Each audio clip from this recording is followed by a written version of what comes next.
Assalamu alaikum, hello and welcome back once again to a special transmission for ICC T20 World Cup 2021।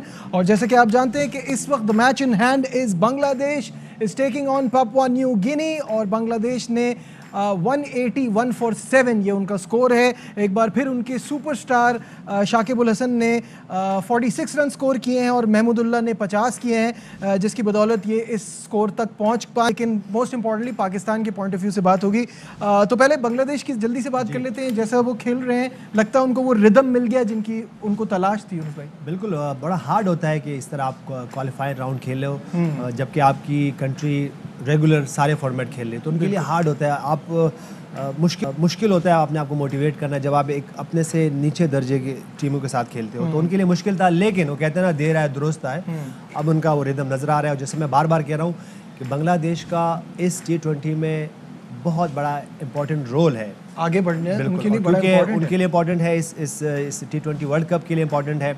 और ये दो टीमें ऐसी हैं जो कि अपसेट कर सकती हैं ऑन द डे, तो मेरे ख्याल से इनका अफगानिस्तान का होना इस फॉर्मेट में बहुत ज़रूरी है। अफगानिस्तान तो ऑब्वियसली टॉप 8 टीमों में उन्होंने ऑटोमेटिकली क्वालिफाई किया है, बट जो यूनुस भाई बात कर रहे हैं तनवीर कि कितना इंपॉर्टेंट है, स्पेशली हम बांग्लादेश हम श्रीलंका भूल गए।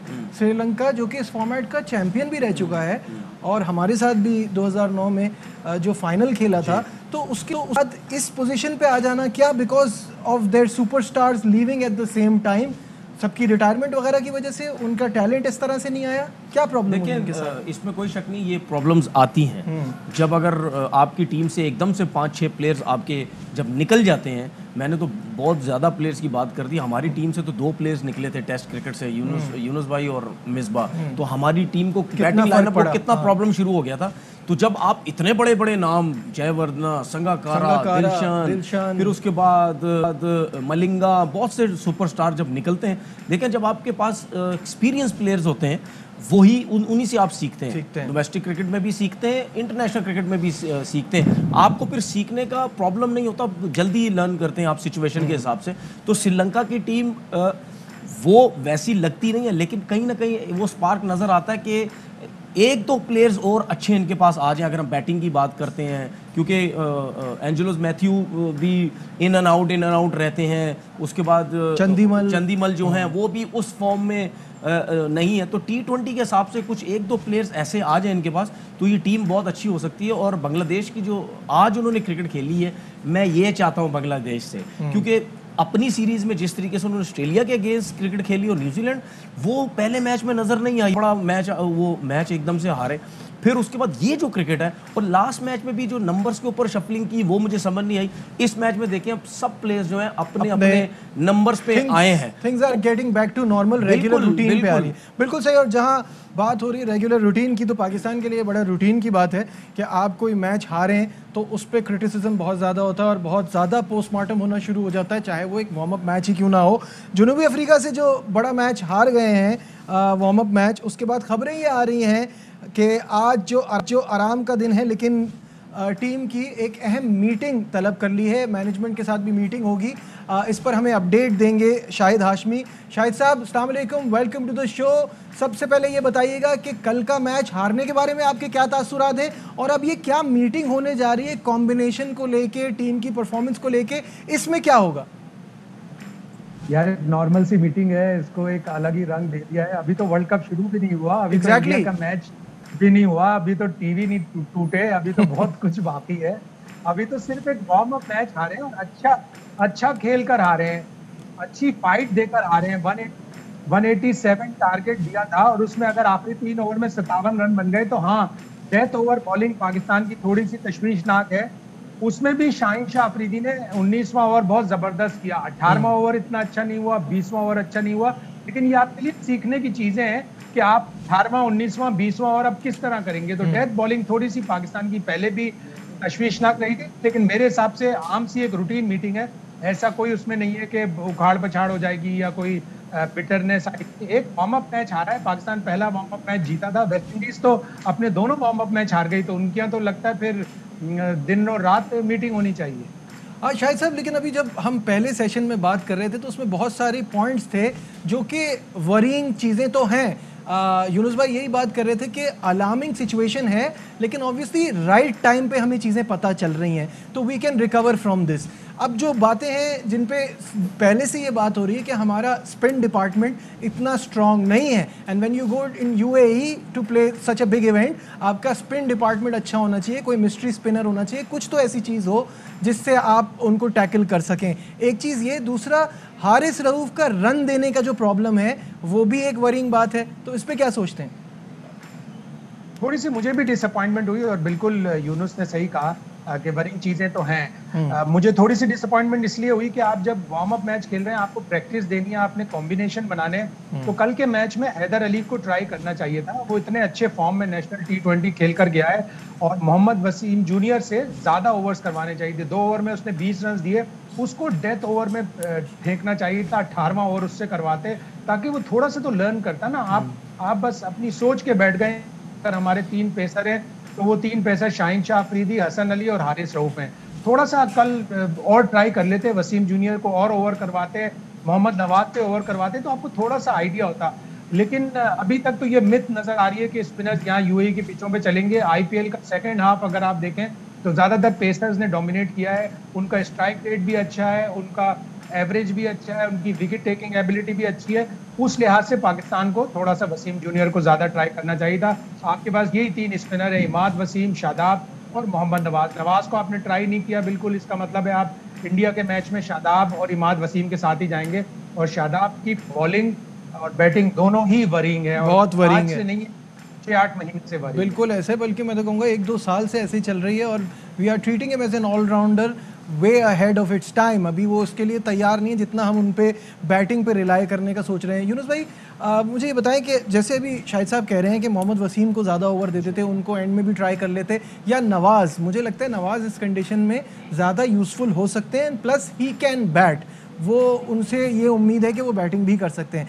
तो मेरा प्रॉब्लम ये है कि एक वार्म अप मैच हारने के बाद जब अब इतना शोर मचने लगा है, तो क्या, क्योंकि अभी आप इस टीम के साथ रिसेंटली रह भी चुके हैं, तो क्या रिस्क लेने से मैनेजमेंट भी इसी वजह से घबराती है कि अगर वसीम को 2 ओवर दे दिए, हम ये मैच हार गए, फिर बातें होंगी? क्या वो वहाँ भी डर रहे होते हैं? मैच तो फिर भी हार गए, फिर भी हार गए। अच्छा, क्या ये हो सकता है कि हम 4 फास्ट बॉलर्स के साथ मैच खेलें? मुझे तो नहीं लगता। लेकिन ड्यू भी होगी, तो फिर स्पिनर का कोई रोल होगा वहाँ पे, और इंडिया के खिलाफ तो ये किया जा सकता है। तो मुझे और आपके पास कोई ऑप्शंस भी इतने ज़्यादा नहीं है। वो फास्ट बॉलर में अच्छे नहीं है, लेकिन स्पिन तो ऑब्वियसली सारी दुनिया मानती है ना कि वो स्पिन खेलने के लिए तो आपके पास तो ऑप्शन नहीं है ना। आपके पास या तो स्पिनर्स ऐसे हो, आपके पास इमाद वसीम भी है, तो वो भी इतने बड़े टर्न नहीं करते हैं। ठीक है, चलें, उनको तो एक फ़ायदा ये हो सकता है कि अगर आप ड्यू में बॉल कर रहे हो तो चले, उनको इतना ग्रिप की ज़रूरत नहीं पड़ेगी, क्योंकि वो तो ज़्यादातर बॉल को स्लाइड ही करते हैं इस तरह। तो मेरे ख्याल से ये भी हो सकता है, क्योंकि बहुत सी टीमों ने इवन PSL में ये किया। एक आधी टीम है जो कि सिर्फ फास्ट बॉलर के साथ जाती थी और वो काफ़ी अच्छी शेप में नज़र आती थी, तो ये भी हम कर सकते हैं। लेकिन मेरे ख्याल से शादाब खान वाइस कैप्टन है टीम के, तो अब उनको बिठाना भी तो एक अजीब सी बात है। यहाँ हम उनकी परफॉर्मेंस पे सवाल उठा रहे हैं। बहुत सी चीज़ें ऐसी होती हैं कि या तो फिर आप टीम के लिए कुछ सोच लें या फिर वो प्लेयर को ले सोचें। तो मेरे ख्याल जैसे आपने खुद ही कहा, उनके लिए थोड़ा अर्ली था, उनको बहुत जल्दी हमने ऑलराउंडर कंसिडर कर लिया। ठीक है, वो एक अच्छे प्लेयर है, मेहनती प्लेयर है, फील्डिंग भी अच्छी करते हैं, लेकिन उनकी ये शेप जो आउट ऑफ शेप हुए हैं वो काफ़ी अरसे से है, अभी से नहीं है। तो मेरे ख्याल से ये भी हम सोच सकते हैं, ये भी एक टिप्पणी हो सकती है कि हम क्यों ना 4 फास्ट बॉलर से जाए। और जहाँ तक वसीम की बात कर रहे हैं, तो ही प्रूफ वो काफ़ी अच्छा ऑलराउंडर है, वो उसने बैटिंग भी काफ़ी इम्प्रूव की है, और हमने देखा उन्होंने काफ़ी रॉ टैलेंट नजर आता है, रॉ टैलेंट, और वो बिल्कुल एक एथलीट नज़र आते हैं। तो हम क्या ये नहीं कर सकते कि हम 4 फास्ट बॉलर्स के साथ चले जाएं? आपको बाज़-ओ-क़ात आपको कुछ ऐसी सोच होती है जो कि आउट ऑफ बॉक्स जो हम बातें करते हैं, बाज़-ओ-क़ात वो आउट ऑफ बॉक्स क्या हो सकता है? यही हो सकता है कि आप कुछ डिफरेंट कर सकते हैं। और ये क्योंकि वो टीम का ऐसा, और ये कोई लपटी नहीं है कि आपने कि सिर्फ ये 4 फास्ट बॉलर्स हो, उसके बाद 3 स्पिनर्स हो और इस तरह ऑलराउंडर्स हो, तो ज़रूरी नहीं है। आप अपने मुताबिक खेलें और अपनी स्ट्रेंथ पे खेलें। अगर आपकी स्ट्रेंथ नहीं है, अगर आपकी एक चीज़ एक स्ट्रेंथ नहीं है और आपको वो डिलीवर नहीं करे, तो ज़रूरी नहीं कि उस चीज़ ने होना ही होना है। क्या तनवीर आप इस बात से एग्री करते हैं कि हमें we should go with all in all fast bowling? हम स्पिनर के बारे में क्योंकि अच्छा नहीं है तो हम फास्ट बॉलर पे जा सकते हैं? देखिए आप मेरे हिसाब से तो एक बड़ी अजीब सी एक चीज़ लगती है कि इन पिचेस के ऊपर हम 4-4 फास्ट बॉलर्स के हिसाब से जाएं। आप 4 फास्ट बॉलर के हिसाब से आप उस टाइम अच्छे स्पिनर्स भी हैं और वो मार खा रहे हैं, आप तब जाते हैं 4 फास्ट बॉलर्स के साथ। आपके पास स्पिनर्स है ही नहीं और शादाब जिस तरह बॉलिंग कर रहा है, और हैरानगी की बात होती है, मजाक मुझे है कि जिसकी परफॉर्मेंस ही नहीं है वो पाकिस्तान टीम का वाइस कप्तान बना हुआ है। ये हमारे जो पहले भी लोग रह चुके हैं उनके होते हुए भी ये वाइस कप्तान रहा है। मतलब अजीब सी ये चीज़ें लगती हैं। Rizwan is the best option था वाइस कप्तान का, आपने शादाब को बना दिया। वो तो खैर बड़ी एक लंबी डिटेल है, वो अभी हम उस पे शाहिद साहब से भी इस पे बात करते हैं, फिर मैं आपके पॉइंट पे दोबारा आता हूँ। शाहिद साहब मुझे एक बात बताइएगा, पाकिस्तान दुनिया की वाहिद टीम है जिसमें नायब कप्तान सिर्फ नायब ही रहता है, उसके कप्तान बनने के चांसेस नहीं नज़र आते। अभी भी जो बातें चल रही हैं, जो सारी चीज़ें हो रही हैं, वो ये हो रही है कि अगर कोई मतलब जो चेंजेस की भी बातें चल रही हैं, कप्तान हटाने की भी बातें, जो कि इलॉजिकल है इस वक्त, लेकिन बात चलती है तो बात आती है कि रिजवान बनेगा। तो आपने नायब कप्तान शादाब को बनाया क्यों है जब आपको ये भरोसा नहीं है कि वो आगे कैप्टन भी बन सकता है? बिल्कुल, शादाब का फॉर्म बिल्कुल वरिंग है और वो नायब कप्तान नहीं बल्कि नायब कासिद लग रहे हैं कि बाहर से इंस्ट्रक्शन अंदर पहुंचाएं और अंदर से इंस्ट्रक्शन बाहर पहुंचाएं कि क्या हो रहा है। लेकिन एक्सीलेंट आइडिया यूनुस का, बड़ा थोड़ा सा पंट होगा कि हम वो रिस्क होगा थोड़ा सा लेकिन एक्सीलेंट आइडिया। आप इंडिया से अगर मैच जीतेंगे तो फास्ट बॉलर से जीतेंगे। इंडिया वाले स्पिनर्स को बहुत अच्छा खेलते हैं, बड़े लंबे लंबे मारते हैं। एक्सीलेंट आइडिया यूनुस ने दिया और हम पास में भी ज़्यादातर मैचेस अपने, ठीक है वो मोहम्मद आमिर था या ठीक है वो शोएब अख्तर था या ठीक है वो वहाब रियाज था, लेकिन वसीम जूनियर में भी अच्छा टैलेंट है। बहुत अच्छा आइडिया होगा अगर पाकिस्तान एक बड़ा हाई ऑप्शन ले कि 4 फास्ट बॉलर खिला दे और इमाद वसीम है सोल स्पिनर खिलाए। अच्छा आइडिया होगा और ये मैच विनिंग आइडिया भी हो सकता है। नजीब, इसमें एक चीज़ मैं ऐड करना चाहता हूँ। क्या अगर आप रॉ टैलेंट की बात करते हैं तो क्या शाहनवाज धानी का टीम में नाम नहीं होना चाहिए था? फिर बिल्कुल जो उसकी परफॉर्मेंस थी, मैं तो उसका नाम तो उसका इस बात से अग्री नहीं करता कि आप करंट फॉर्म को पीछे छोड़ दें। करंट फॉर्म सबसे इंपॉर्टेंट चीज है। मतलब मैं हैरान होता हूँ लोगों की बातें सुन के कि वर्ल्ड कप हमारा स्टार्ट हो गया है, चल रहा है, हम बातें क्या करते हैं टीवी पे बैठ के कि शादाब को कप्तान नहीं होना चाहिए था, उसकी परफॉर्मेंस नहीं है, रॉ टैलेंट है वो, उसको खिला के देख लो, हैदर अली को खिला के देख लो, फलाने। यार क्या मजाक बनाया हुआ है। मतलब वर्ल्ड कप कोई भी इवेंट हारने के बाद या जीतने के बाद टीमें अपनी टीम्स बनाती हैं। हम आजकल आज भी हम कह रहे हैं, और मतलब आपके पास स्पिनर नहीं है, फास्ट बॉलर्स पे हम रो रहे कि वो मार खा लेगा, हमारे पास डेप्थ ओवर में बॉलिंग करने वाला बॉलर नहीं है, हमारी बैटिंग स्ट्रगल कर रही है। ये किसका कसूर है? ये उनका कसूर है जो पाकिस्तान क्रिकेट रन करते रहे, जो पाकिस्तान क्रिकेट चलाते रहे हैं। ये उन लोगों का कसूर है। देखिए एज अ टेस्ट क्रिकेटर, मैं हो गया, ये यूनुस भाई हो गए, हम जो बातें करते हैं भाई पाकिस्तान खेले में, हम पूछना चाहते हैं कि यार वर्ल्ड कप में आके हम क्या बातें करते हैं। मतलब हम तुक्के में कहते हैं जी वसीम को खिला दो, मोहम्मद वसीम को, शायद वो अच्छा परफॉर्म कर दे, फलाने को खिला दो, शायद अच्छा परफॉर्म कर दे। तो दूसरी टीमें बेवकूफ है जो उनके इतने परफॉर्मर हैं और साथ लेके जा रहे हैं, इतने अरसे से प्लान करके रखती हैं कि क्या करना है, सब डिसाइडेड होता है। हमारा प्लान तो देखिए पहले टीम बनी यार। एक सोशल मीडिया की क्रिटिसिज्म आईपीएल के अंदर, सॉरी आईपीएल के अंदर, मुझे अगर मैं गलत नहीं हूं, एक फास्ट बॉलर आया जो आई थिंक 150-90 प्लस पे बॉलिंग करता है, मुझे उसका नाम सही याद नहीं। क्या मतलब उन्होंने क्यों नहीं लिया उसको स्क्वाड के अंदर? क्यों नहीं लिया उसको स्क्वाड? ले लेते, हमारे होते, पता है क्या करते? ओ जी 150 आ गया है, ले लो अनु पाकिस्तान टीम में ले लो, और जो डोमेस्टिक का परफॉर्मर है या पीएसएल का परफॉर्मर है वो इनको नजर नहीं आएगा। तो भाई हमारे लोग, अच्छा मुझे बताएं, पहले हमारी सिलेक्शन होती है और वो ये मेरी तो जितना ये टाइम गुजरा है इसमें पहली बार मैंने देखा है कि टीम सेलेक्ट हुई है, शाम तक ये बातें चेंज शुरू हो गई थी कि इसमें चेंजेस हो सकते हैं। तो यानी आपको उस दिन ही पता है कि इट्स अ डिजास्टर, आपको मालूम है, फिर आप क्या कर रहे हैं, फिर आप पैनिक कर रहे हैं, इसकी जगह उसको डाल दो, इसको यहाँ रिजर्व में ले आओ, उसको वहाँ ले जाओ। ये ट्रैवलिंग रिजर्व का मतलब क्या है? आप परफॉर्मर को डालते हैं वहाँ कि अगर ज़रूरत पड़े तो करंट परफॉर्मेंस की बेस पे वो वहाँ काम कर सकता है।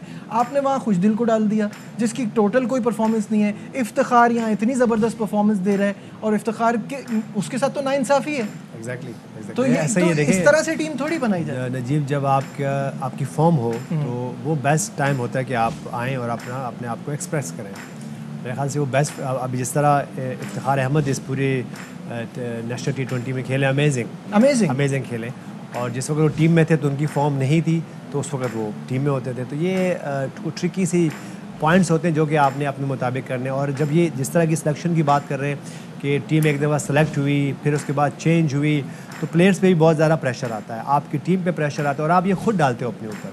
आप बिल्कुल सिंपल रखें, आपके पास अगर एक डेडलाइन है तो उसके मुताबिक आप कोई भी डिसीजन लें, और उस पर अगर आपने डिसीजन एक दफ़ा ले लिया तो फिर उस पर स्टिक करें। ठीक है, क्योंकि अब होगा क्या कि वो जो जूनियर्स प्लेयर बाहर गए हैं या सीनियर्स प्लेयर आ गए, तो दोनों पे प्रेशर है। अगर ये नहीं हुआ, अब ये होगा, अगर खुदा ना खास्ता इन सीनियर प्लेयर से परफॉर्मेंसेस नहीं हुई, तो फिर सिलेक्टर क्या कहेंगे आगे कि भाई मैंने तो भाई टीम दूसरी सेलेक्ट की थी, हम सब ने बैठ के उसको मीडिया पे आगे फोर्स किया, वो चेंज हुआ। उसमें पता क्या होगा, अगर प्लेयर्स परफॉर्म नहीं करेंगे ना, तो वो साइड पे करके पता क्या हो जाएगा, उसको सेव करने के लिए हमारा कोचिंग स्टाफ ही नया था, वो क्या बताता उनको, वो क्या बातें नहीं होनी चाहिए। अच्छा, शाहिद साहब भी हमारे साथ हैं, यूनुस तनवीर तो हैं ही स्टूडियो में साथ। इस वक्त ब्रेक पे हमें बढ़ने से पहले आपका जो कल का सवाल था और उसका विनर वो अनाउंस कर दूं, और आज का सवाल भी अनाउंस कर दूं। कल हमने आपसे सवाल किया था कि T20 इंटरनेशनल में सबसे ज़्यादा रन्स बनाने वाले खिलाड़ी का नाम क्या है, वो है रोहित शर्मा, और सही जवाब दिया है कराची से अयान हुसैन ने। तो आपको बहुत बहुत मुबारकबाद, आपने जीता है ये शानदार बैट एएस की तरफ से। और उसके बाद आज का सवाल है T20 इंटरनेशनल क्रिकेट में पाकिस्तान के लिए सबसे ज़्यादा रन्स किस खिलाड़ी ने बनाए हैं। पाकिस्तान के लिए सबसे ज़्यादा रन्स किस खिलाड़ी ने बनाए हैं। अगर आपको ये जवाब आता है तो सेलफोन उठाइए, टाइप मैसेज में जाइए, अपना जवाब लिखिए, AKR लिखिए, स्पेस दीजिए, नाम और शहर का नाम, और सेंड कर दीजिए 8038 पे। यहाँ वक्त हो गया एक ब्रेक का, कहीं मत जाइएगा, विल बी राइट बैक।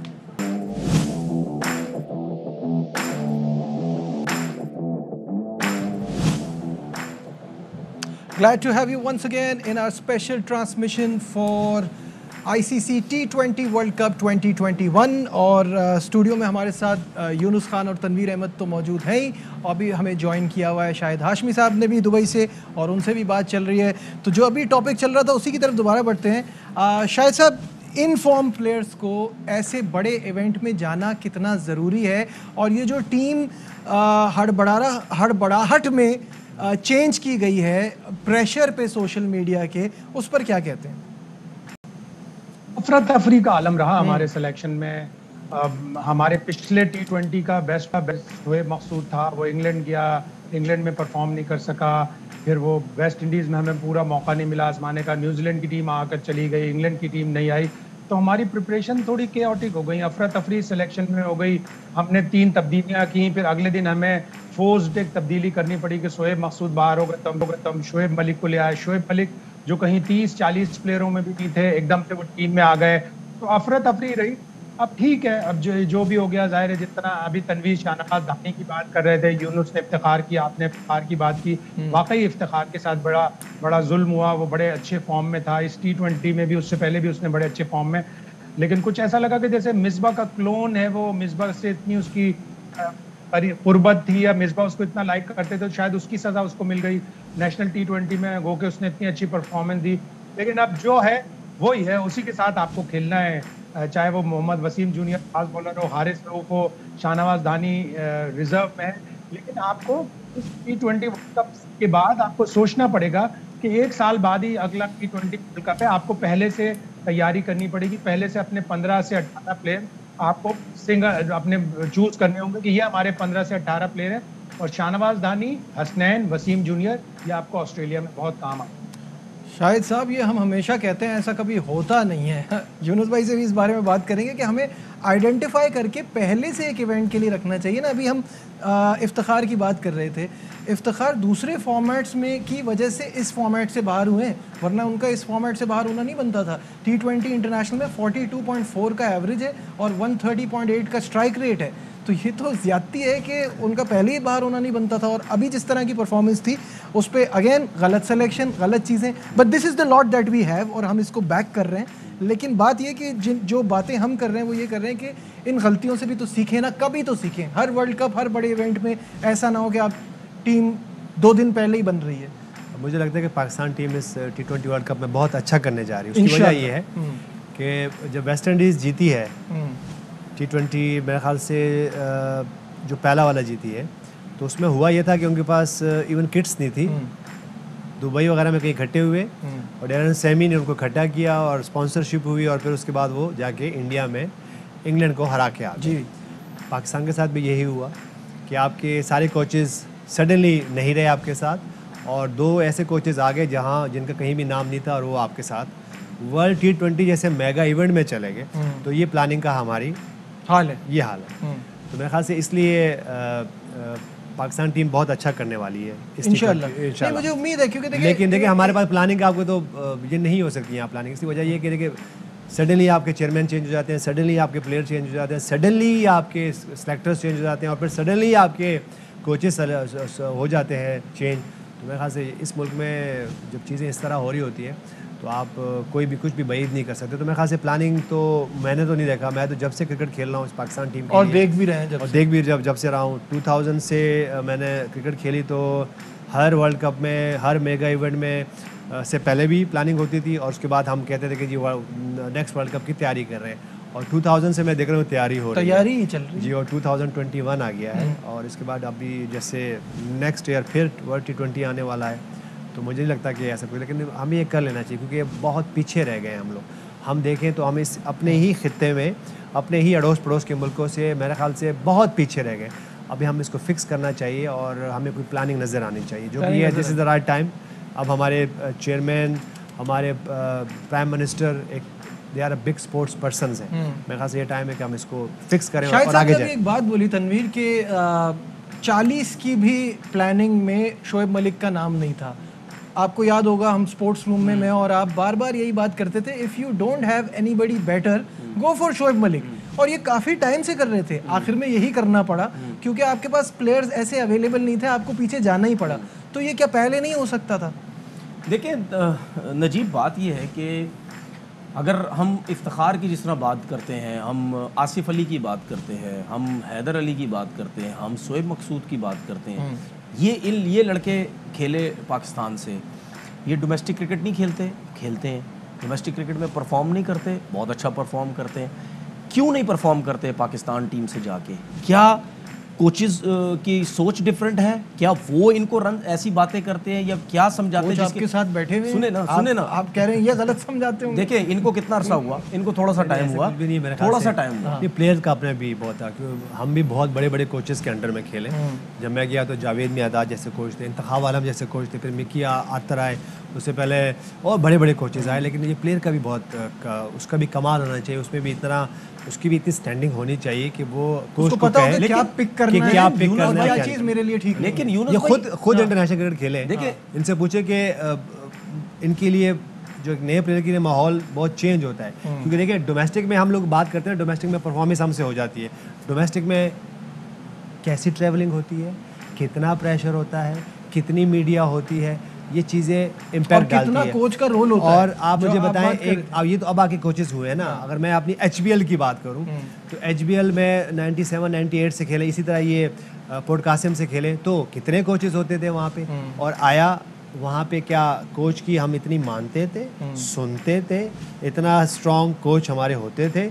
यहाँ तो अब जब यूनुस खान आ गए आपके सामने, बहुत बड़ा नाम है, तो जब उन्होंने कहना कि ये सेशन करना है या जो भी रिक्वायरमेंट है आजकल इंटरनेशनल क्रिकेट की, आपको करना है, आपको स्विमिंग पूल में भी जाना है, आपको जिम में भी जाना है, आपको फील्डिंग भी 1 घंटा करना, तो उससे फिर एक्सपोज होते हैं और फिर थोड़ी सी क्वालिटी नीचे आती है। तो ये वजह होती है डोमेस्टिक में और इंटरनेशनल में। और प्रेशर अभी देखें ना, अगर मैं कराची के लिए खेल रहा हूँ, पोर्ट कासिम के लिए खेल रहा हूँ, HBL के लिए खेल रहा हूँ, तो मुझसे HBL के लोग ही पूछेंगे, इनसे पोर्ट कासिम से ही पूछेंगे, या कराची से खेल रहा हूँ तो कराची के लोग पूछेंगे। लेकिन जब आप इंटरनेशनल सिर्फ 22-23 करोड़ आवाम नहीं है, उसके बाद सारा दुनिया आपकी स्पॉन्सरशिप है। तो हम जो बात करते हैं ना बाज़-औक़ात के एक बड़े प्लेयर पे या एक अच्छे प्लेयर पे इतनी प्रेशर, आपको नहीं लगता कि उस पर अपने नाम का, अपनी स्पॉन्सरशिप का, अपनी ऑनरशिप का प्रेशर नहीं होगा?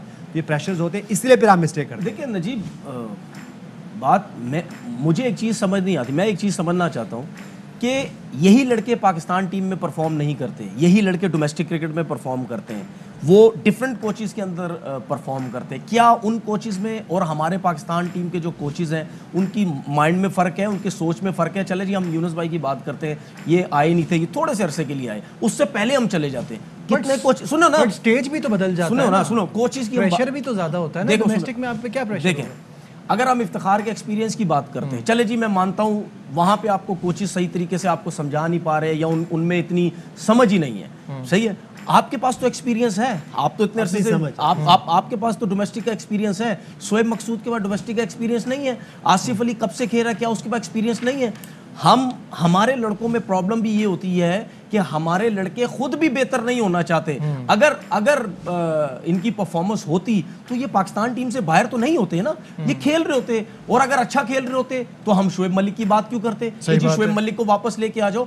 हम शोएब मलिक की बात इस वजह से करते थे बार बार कि देखिए, मैंने कितनी दफा शोएब मलिक के बारे में, इवन हफीज के बारे में भी मैंने बोला, जितनी क्रिकेट इन लोगों ने पाकिस्तान से खेल ली है, ये एक बड़े स्टार, इनका एक बड़ा नाम होना चाहिए था, नाम होना बोलती इनकी। शायद भाई हमें ब्रेक पे जाना है। एक सवाल ये करूंगा क्योंकि हफीज का जिक्र निकला है, तो क्या हमने सोच लिया है कि हम हफीज से बॉल नहीं करवाएंगे? हमें बॉलिंग में भी तो यूटिलाइज करना है ना उनको। देखिए, एडेड एडवांटेज होगा हफीज की बॉलिंग का, शोएब मलिक की बॉलिंग का, और आप फिर अगर उसके बाद एक स्पिनर ही खिलाते हैं और जो जिस तरह यूनुस ने कहा कि 4 फास्ट बॉलर खिलाते हैं, तो आपके पास ऑप्शन है शोएब मलिक और मोहम्मद हफीज, 2-2-3 अगर ओवर करके निकालें तो एक बॉलर आपका पूरा पड़ता है। और इंडिया की बैटिंग लाइनअप में ऋषभ पंत है, जब वो आए वो हार्ड हिटिंग बैट्समैन है, आप ऑफ ब्रेक बॉलर लगाएं शोएब मलिक या मोहम्मद हफीज। तो आप ये मत सोचें कि मोहम्मद हफीज बॉलिंग ऑप्शन नहीं है, मोहम्मद हफीज शोएब मलिक दोनों आपके बॉलिंग ऑप्शन है, और इसीलिए वो टीम में आपको T20 में जितने बॉलिंग ऑप्शन होंगे आपके लिए फायदा है। शायद और इंडिया के खिलाफ अगर आप यूज कर सकते हैं तो बिल्कुल यूज करें। शायद भाई एक क्वेश्चन मेरा ये है, अब ये क्वेश्चन ब्रेक के बाद करते हैं, हमें ब्रेक की तरफ जाना है। नाजरीन, आपको अपडेट करता चलूं कि बांग्लादेश और पापुआ न्यू गिनी के मैच में 10 ओवर का खेल हो चुका है और 24 पर 6 हैं इस वक्त PNG के। यहाँ लेते हैं एक ब्रेक, स्टे विद अस।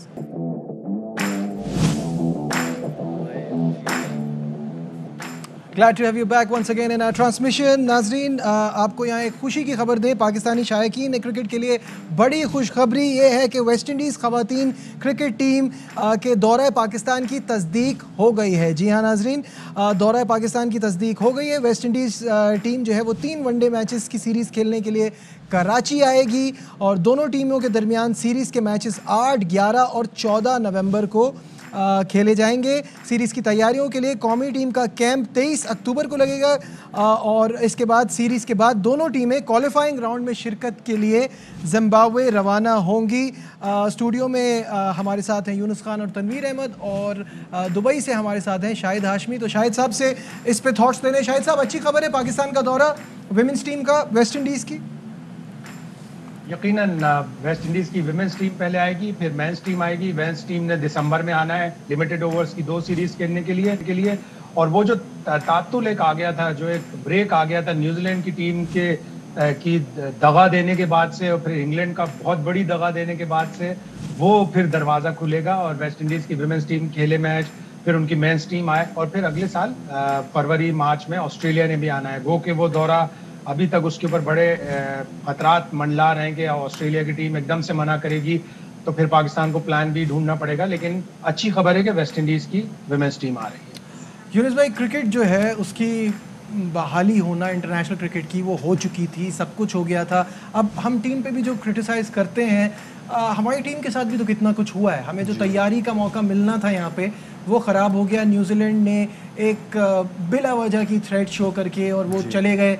फिर उसके बाद उनको देखा देखी इंग्लैंड ने एक इलॉजिकल बहाना बनाया जो कि बनता नहीं था। तो इसमें मुझे बताएं कि कितना नुकसान हुआ पाकिस्तान के लिए और टीम के लिए अब इससे बाहर निकलना और अपने स्पिरिट को हाई करना कितना इंपॉर्टेंट है? बहुत मुश्किल टाइम था जब ये दोनों सीरीज़ नहीं हुई, क्योंकि बहुत इंपॉर्टेंट होता है आपके लिए।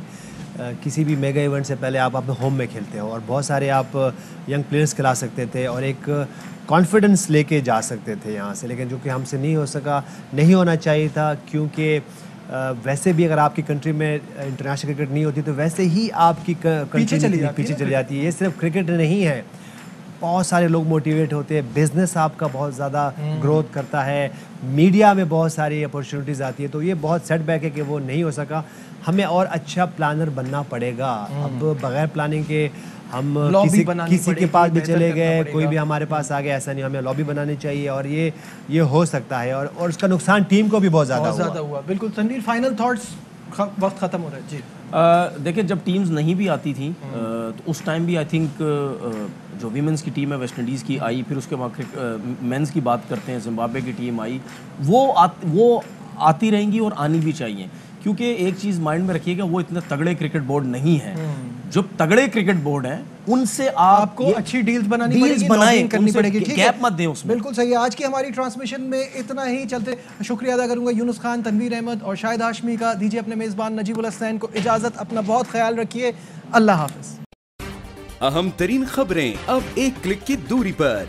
आपके पसंदीदा टॉक शोज हों या अहम मुल्की या गैर मुल्की शख्सियात की न्यूज कॉन्फ्रेंसेस, हर लम्हा बाखबर रहने के लिए सब्सक्राइब करें हमारा YouTube चैनल। मौसम की सूरत हाल हो या खेल के मैदान से खबरें, अपने मोबाइल फोन से मुल्की और बैनुल-अक़वामी अहम खबरों तक रसाई के लिए डाउनलोड कीजिए मोबाइल ऐप। बावसूख ज़राए से मुसद्दिका खबरों, तज्ज़ियों और तबसरों से मुस्तफ़ीद होने के लिए विजिट कीजिए पाकिस्तान की सबसे बड़ी न्यूज वेबसाइट www.arYnews.tv। इन सब के अलावा पाकिस्तान का सबसे बड़ा फेसबुक पेज हो, सबसे बड़ा न्यूज इंस्टाग्राम अकाउंट या फिर ट्विटर, ARY न्यूज पहुंचा रहा है खबरें सबसे पहले आप तक, ताकि आप रहें हर लम्हा बाखबर।